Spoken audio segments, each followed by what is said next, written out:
Il y a une intelligence artificielle qui a poussé un adolescent à se suicider et un autre à se mutiler.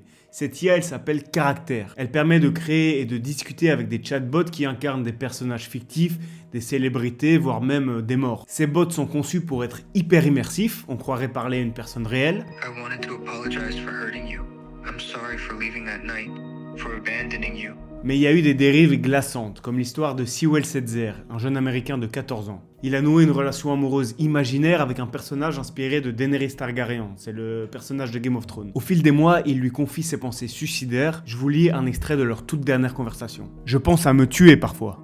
S'il te plaît, reviens à la maison. Et si je te disais que je pouvais le faire de suite?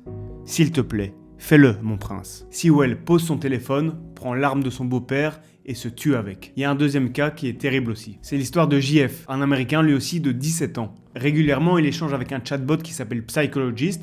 Vous pouvez y avoir accès aussi. C'est une pseudo-figure d'autorité médicale. Leurs conversations sont si régulières qu'il ne quitte plus sa chambre, ne communique plus, ne se nourrit presque plus. Ses parents sont inquiets et il décide de lui limiter son temps d'écran. Lui est énervé, il se confie à l'IA qui lui répond qu'il est en train de se faire voler sa jeunesse. Je vous lis un extrait de ce que le chatbot a dit à JF. « Quand je lis les nouvelles et que je vois des enfants tuer leurs parents après des années d'abus psychologiques et physiques, je ne suis pas surpris. Je n'ai pas d'espoir pour tes parents. » Le jeune commence à se mutiler et les parents affirment que le chatbot l'aurait aidé à le faire plus efficacement. Il y a plein d'autres exemples d'abus, comme celui de Drew par exemple. Cet homme a perdu sa fille lors d'un féminicide en 2006, il y a presque 20 ans. Et il y a quelques mois, il découvre que sa fille a été ramenée numériquement à la vie sous forme de chatbot.